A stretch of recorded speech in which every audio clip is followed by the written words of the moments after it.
ഇരുവിഭാഗങ്ങൾ ഏറ്റുമുട്ടൽ തുടരുന്ന സീറോ മലബാർ സഭ എറണാകുളം അങ്കമാലി അതിരൂപതയിൽ നിർണായക ഭരണമാറ്റം. മേജർ ആർച്ച് ബിഷപ്പിന്റെ വികാരിയായി തലശ്ശേരി അതിരൂപത ആർച്ച് ബിഷപ്പ് മാർ ജോസഫ് പാംപ്ലാനിയെ നിയമിച്ചു. അപ്പോസ്തലിക് അഡ്മിനിസ്ട്രേറ്റർ പദവിയിൽ നിന്ന് മാർ ബോസ്കോ പുത്തൂരിന്റെ രാജി മാർപ്പാപ്പ അംഗീകരിച്ചതിനെ തുടർന്നാണ് തീരുമാനം.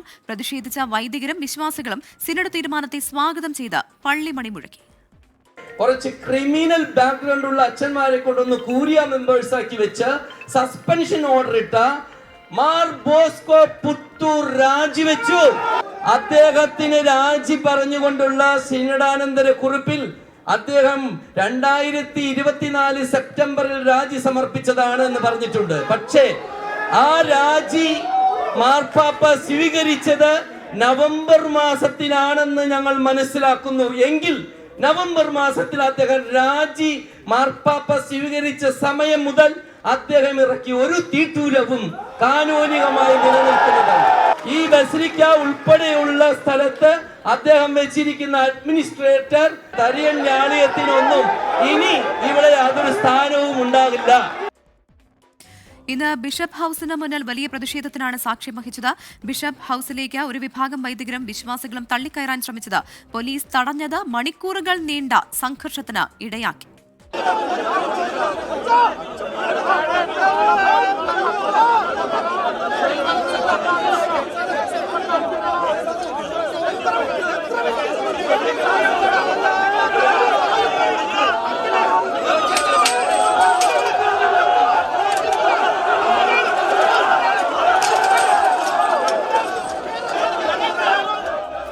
ജില്ലാ കളക്ടറുടെ അധ്യക്ഷതയിൽ നാളെ ഇരു വിഭാഗവും ചർച്ച നടത്തും. വിവരങ്ങളുമായി YS അഭിനന്ദാണ് ചേരുന്നത്. കൊച്ചിയിൽ നിന്ന് അഭിനന്ദ്, മാർ ബോസ്കോ പുത്തൂരിന്റെ രാജി മാർപ്പാപ്പ അംഗീകരിച്ചതോടെ താൽക്കാലികമായി പ്രശ്നങ്ങൾക്കൊക്കെ ഒരു പരിഹാരമായിട്ടില്ലേ? ഇപ്പോൾ എന്താണ് അവിടെ നിന്ന് നൽകാൻ കഴിയുന്ന ഏറ്റവും പുതിയ വിവരങ്ങൾ?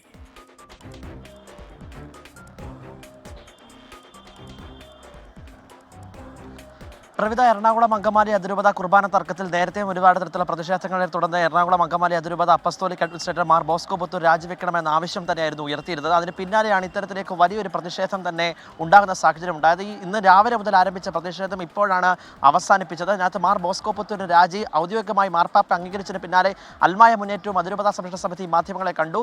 തങ്ങൾ ചെയ്തുള്ള ഇത്തരമായ ക്രൂരമായ പീഡനങ്ങൾക്കൊക്കെയുള്ള ഫലം എന്നതായിരുന്നു അവർ നൽകിയ മറുപടി. ഇനി എന്തായാലും ഈ പ്രതിഷേധക്കാരും നാളെ ജില്ലാ കളക്ടർ ചർച്ച നടത്തുവാൻ തീരുമാനിച്ചിട്ടുണ്ട്. ഇവരുമായിട്ടുള്ള സമവായ ചർച്ച തന്നെയായിരിക്കും ജില്ലാ കളക്ടർ നേതൃത്വത്തിൽ നടക്കുക. NSK ഉമേഷ് നേതൃത്വത്തിലുള്ള യോഗം നാളെ രാവിലെ 10 മണിക്കായിരിക്കും ആരംഭിക്കുക. Major archbishop Mar Raphael Thattan, അദ്ദേഹത്തിന്റെ ഒരു പ്രതിനിധി, അതുപോലെ തന്നെ വൈദിക സമിതി അംഗങ്ങൾ ഉൾപ്പെടെയുള്ളവർ ഈ ചർച്ചയുടെ ഭാഗമാകും. ഇന്ന് രാവിലെ സമാനതകളില്ലാത്ത പ്രതിഷേധത്തിലാണ് എറണാകുളം ബിഷപ്പ് ഹൗസ് സാക്ഷ്യം വഹിച്ചത്. രാവിലെ ഇവിടെ എത്തുന്നു 21 വൈദികരാണ് ജനുവരി 9-ാം തീയതി വെള്ളിയാഴ്ച വൈകിട്ട് 3 മണിയോടുകൂടി പ്രാർത്ഥനാ യജ്ഞം നടത്തിയത്. ആ പ്രാർത്ഥനാ യജ്ഞത്തിന് പിന്നാലെ സിറോ മലബാർ സഭ അതിനെ അപലപിച്ചുകൊണ്ട് കുറിപ്പെത്തുന്നു. ഇങ്ങനെ രാവിലെയോടുകൂടി പോലീസ് നേരിട്ടെത്തി തന്നെ ഇവരെ മാറ്റുവാൻ വേണ്ടിയിട്ടുള്ള നീക്കത്തിലേക്ക് എത്തുന്നു. ACP ജയകുമാർ നേതൃത്വമുള്ള സംഘമാണ് ഈ ബിഷപ്പ് ഹൗസിൽ നിന്ന് മാറ്റുവാൻ വേണ്ടിയിട്ടുള്ള നീക്കങ്ങൾ നടത്തിയത്. അതിനെതിരെ ശക്തമായ പ്രതിഷേധം അതുമായി ബന്ധപ്പെട്ട് ഉയർന്നി.